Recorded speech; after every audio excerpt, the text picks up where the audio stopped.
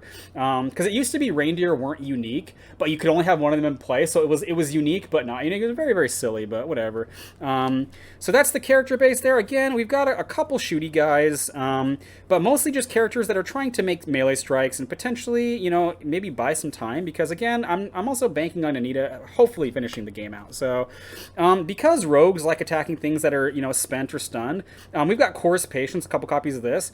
It's an order perform +5 range strike that stuns instead of wounds. This just sets up abuse, and that's pretty nice. It is level 2.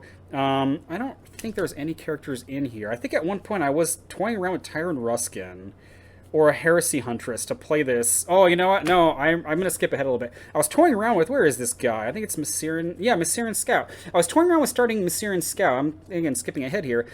Because he's unique. He becomes the same classes as Annetta, meaning he's a level 2 rogue cleric, meaning he can play Chorus Patience, which, I mean, that might be kind of interesting. Maybe this should be in here instead. I don't know. The Crownland Strategist range attack is always going to be better than the Mysiran Scouts because it's at least going to be a +1. So this still maybe... I'll get back to that guy a little bit later. So we've got some movement. We have some rapid dashes. We have some pounces. These are basically just to try to... One, Annetta, if you can get her ready in rank 2, situation that's going to be really, really good. You can use this to blitz her to the front, because there are some steeds in here too. I think my buddy, that's what he was planning on doing. I don't know if he's sticking with that, because being on the front lines, it's such a dangerous place to be. Her stat block is really not all that great. And again, there's no spider vestments for stealth, there's no disguise kit, there's no... I mean, yeah, not saying it can't be done, I'm just, I don't know about that. So, and then we've got some ways to do damage here. Now, this is kind of all over the place. It's kind of, again, just like Annetta, this deck is a train wreck, whatever, I don't really care. Excuse me. So we've got 3 copies, or no, we have 2. Why is there only... Oh, you know what? Because I'm getting carried away. We have 2 copies of Spiritual Weapon and 2 copies of Shadow Bolt. So Spiritual Weapon, this is a very, very odd card, and I'm not actually sure what this card is telling me to do, okay? So Spiritual Weapon is level 2. It's Cleric action. So again, in theory, Mysiran Scout can play this. I don't really think you'd want to do that, but whatever. Perform a melee strike with a bonus equal to this character's level. This character gains reach for the strike, so you can target 2 ranks away with this. I don't know what the bonus on this strike is, because it's just, it's worded in kind of a weird way.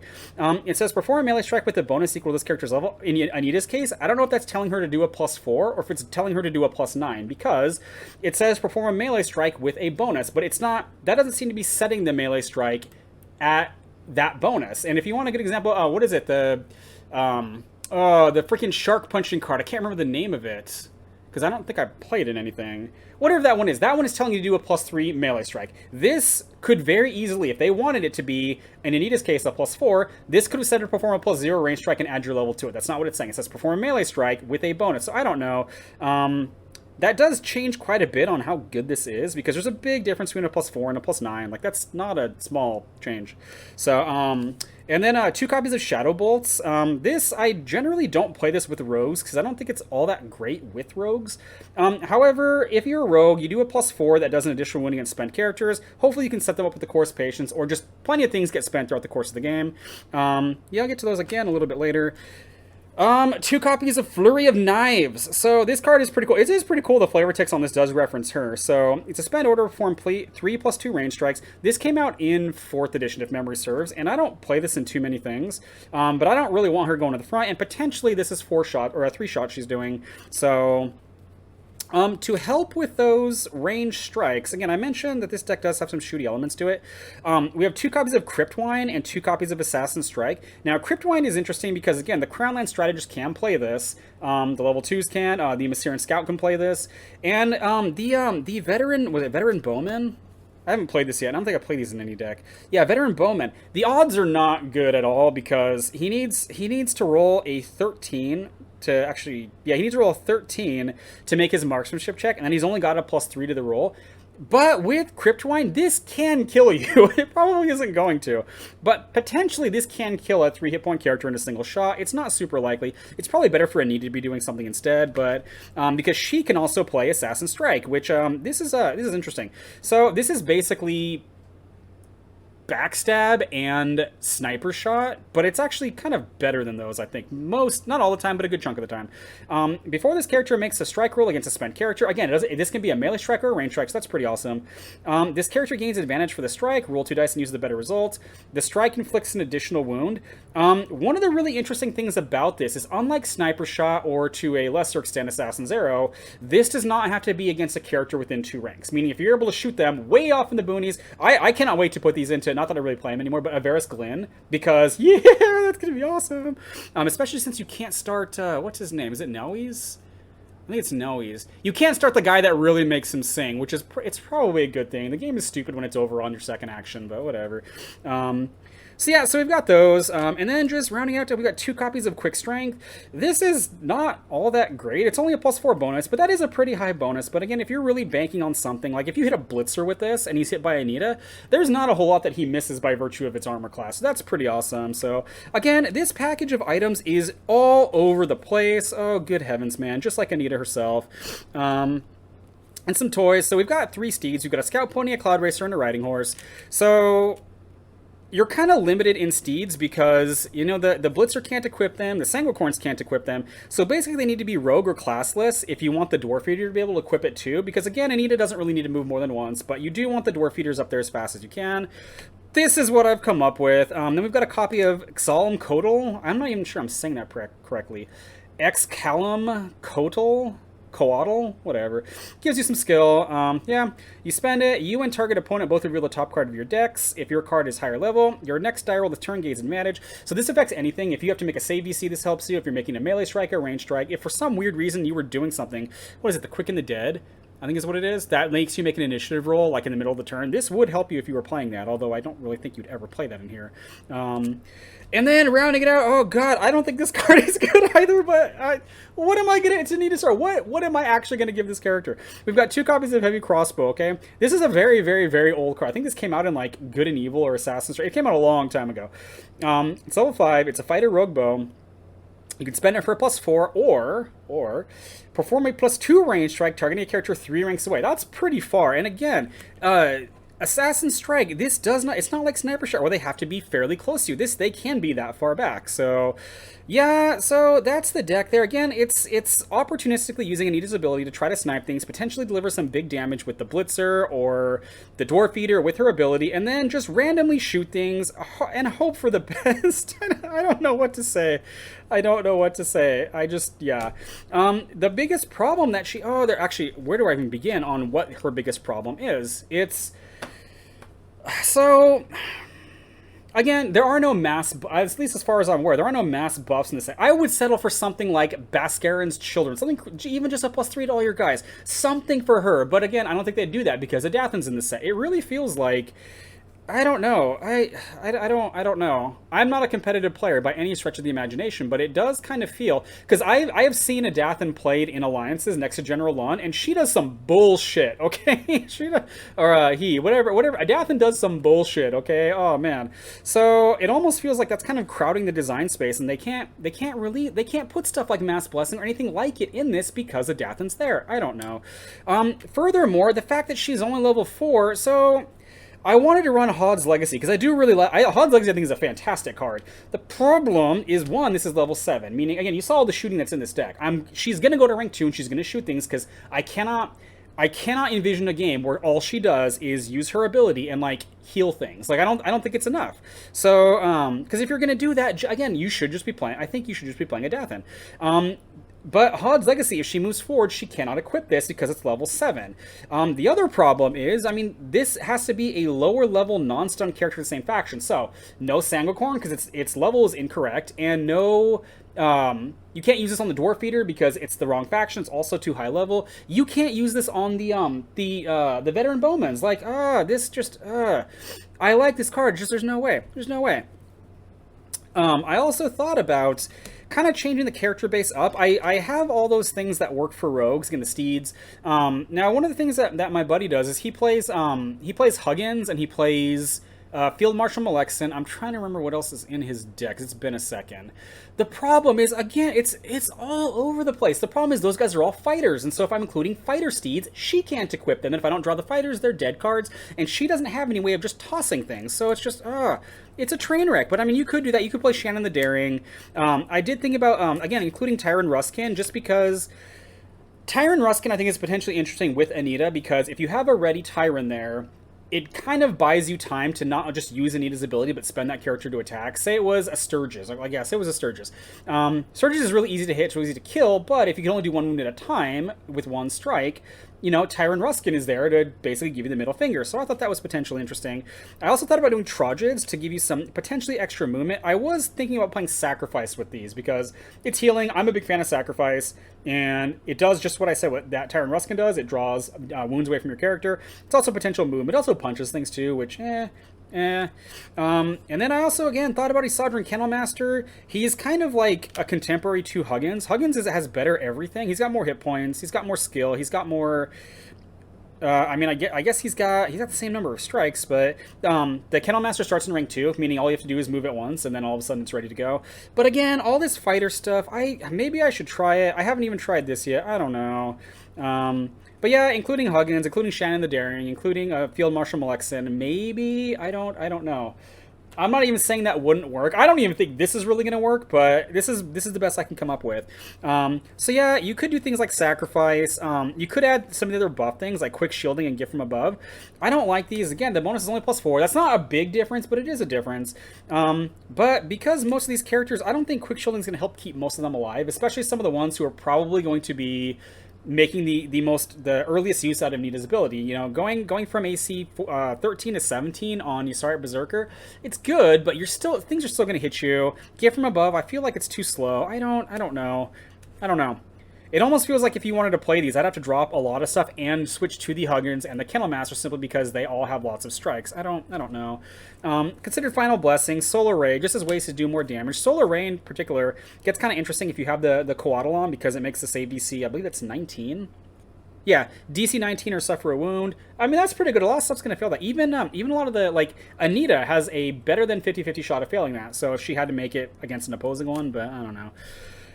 And then, so one of the other things I thought about doing is, again, the idea of playing Annetta as a frontliner did cross my mind, and I do like the Revenger weapon. The problem is, again, it's, so Revenger gives you dual wield, but it doesn't do anything unless you have 2 weapons. You're probably going to need to be running more than 1 copy of this. You probably need 2 or 3 copies of this, okay? But that means you're also going to need copies of other weapons, and if you don't draw the Revenger and you draw too many other weapons, it's like, it just feels, I don't know. Again, maybe if I added like Dresden or something like that, because he could also equip these, like maybe. I don't know. Maybe this is the way to go. Is just go full offense.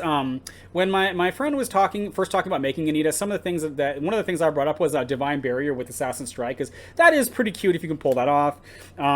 Playing stuff like that and just making her like anything that generates strikes, you know. I think it's another Tavern Brawl. Play anything that causes her to make strikes and just try to go nuts. Maybe that actually sounds like a lot of fun.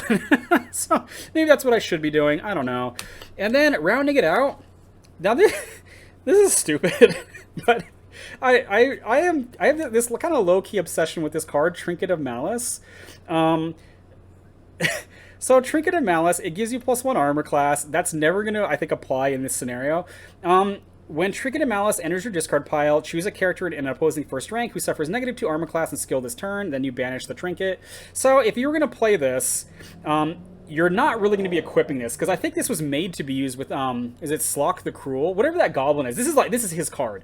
But I'm like, what can I play that could toss this from my hand? Because as far as I can tell, this should still work if it's discarded from your hand. Because it doesn't say enter to discard file from play, and its text wouldn't matter anyway if it's in your discard pile. It wouldn't check to see if it was in play or not. So I thought about playing Angel's Tears with that. It's so silly. You discard a card to do a +1 range strike, so you could, in theory. I'm not good at this game. Okay, in theory, you could toss the trinket. It'll hit your discard pile as part of the cost. You could hit someone in their first rank to give them -2 armor class and skill. That makes the shot from this basically a +3, and then acts as like a fire magnet for all your other stuff for that turn. you could do that, and then you could also run Oracle of Kavara to, you know, potentially give you another way of tossing it in case you don't draw the Angel's Tears. It's so stupid, and I really want to try to make it work, but it's like this already doesn't look good. So I'm like, how bad am I willing to go? Maybe I should try this because this if see, and the thing is, again, I don't want most of my warlords going to the front because it's too dangerous because stupid bullshit like this, and so I don't know. I don't know. I'm waffling at this point, guys. I'm sorry. This is the best I can come up with Annetta. Yeah, I've never played her. This is by far, I think, out of all the warlords that I've covered in this little baby series and the uncommon ones, this is the one that I am least excited about. Like I have already played the Wasan Wolfspectre, and it's not great, but it's a lot of fun when your first action is to play like Retreat from the Royal. That's good stuff. Or Fireball. Like, it was a good time. I haven't played Belasco yet, but I'm also really looking forward to that. Yeah, because that seems so cool, having him dance around and gain advantage from his eager blade and stuff. It seems like a blast. This is like, it feels, guys, I'm sorry. Thank you for checking this out. God bless you, and I'll catch you in the next video.